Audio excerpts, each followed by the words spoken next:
Welcome back to the Simplicity Diaries with me, Kim John Payne.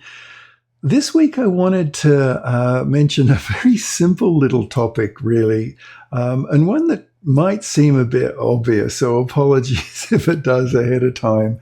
And that's about helping kids clean up. This is for I guess it's all ages really, but it's particularly for younger children and also, I don't know, through to about 9, 10, 11-year-olds. And I think it applies a little bit to older kids as well. I got a little bit of a tip here, and it's that the cleanup for stuff actually begins in the setup. Now, what I mean by that is that just going back one step, if you've got a pretty well organized toy like tubs or baskets or project baskets where, a certain amount like the beading stuff gets in that, the jewelry is in that basket, for little children, like the blankets are in that basket, and so on and so on. That's the first thing, to be relatively well organized so that the kids have got their stuff in various containers.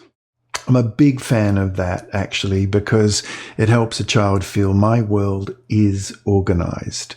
That's another subject, but it's a big one about having a child feel safe in this world. All right. Now, when kids are embarking on a project or they're embarking on play, the cleanup, like nightmare, can be helped by having those baskets or tubs or whatever they are, bags, and actually limiting and saying to a child, well, if you're going to play dress-ups, for a young child, if you're going to play dress-ups, you can have 2 tubs out, 2 big baskets out today, because we had a very good cleanup yesterday. So I think we can have a little bit more out. We can. We had good fold-ups. We folded up. And, okay, yeah, we can have the blanket basket out too. If you want to build a little cubby house. A little house, that's fine. But we're going to have to see how all that goes, because how much we get out is how much we can put back.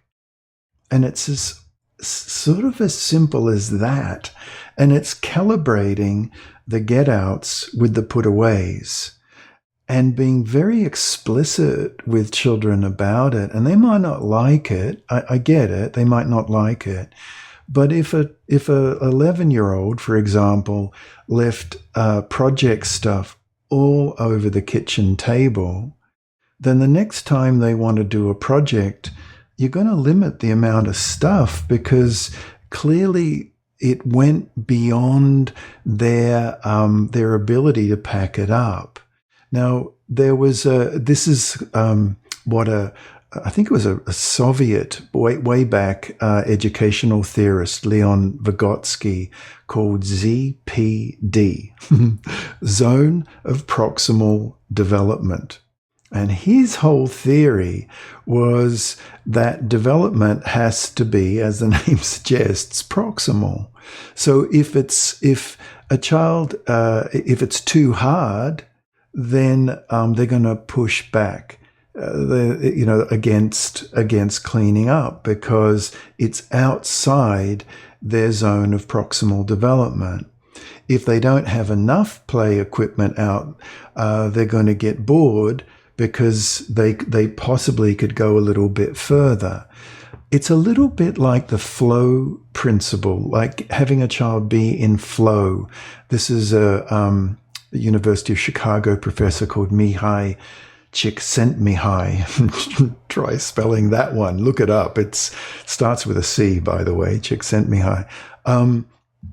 But that's a flow principle, and it has some overlaps with this proximal development thing, or growth edge thing it's called these days. And I think there is such a thing as a cleanup edge. as well as a growth edge. The growth edge goes into how much a child can clean up. Therefore, it's all got to do with therefore governing and curating how much they get out.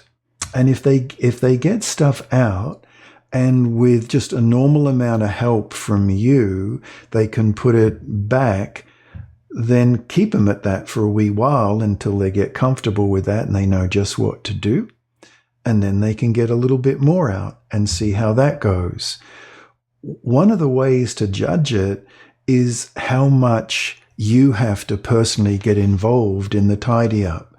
If you find yourself doing like 80% of the tidy up, you want to be able to flip that script and be able to help 20%. Now, the journey there, the way you get to helping 20% and the child does 80%, the way you get there is to start dialing back the amount of stuff that comes out in the first place.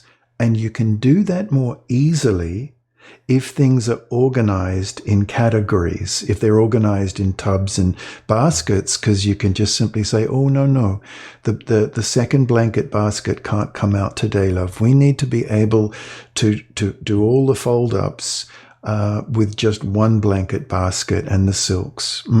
That's what we're getting out today, because that was very, very hard yesterday, wasn't it? It was very hard with all that tidy up. It took so long and we just had too much. We had too much out. It's kids don't like it always, but they get it, right? Because it's very manifest. It's not philosophical. It's that there was big trouble yesterday or recently with getting all this stuff out. So, and getting it all back in. So we're going to dial it back.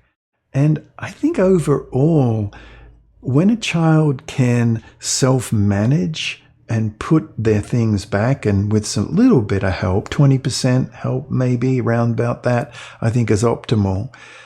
They have a feeling of agency, of competence.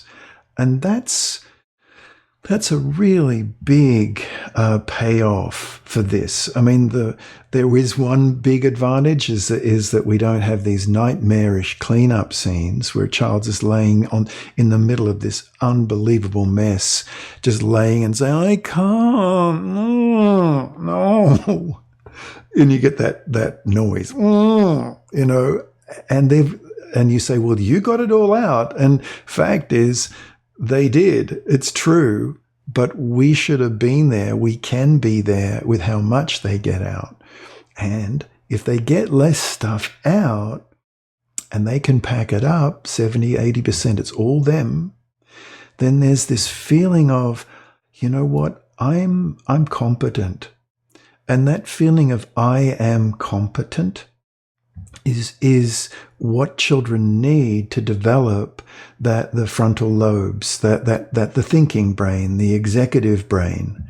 And this is sort of my last point about this, but it's the sort of deeper point, is when kids can pack up all by their big selves, when they can pack up like this and they can do this over and over each day, they can manage that. And there's this feeling of competence that will myelinate and develop the thinking brain, the executive brain, the brain that will help them with their academic learning.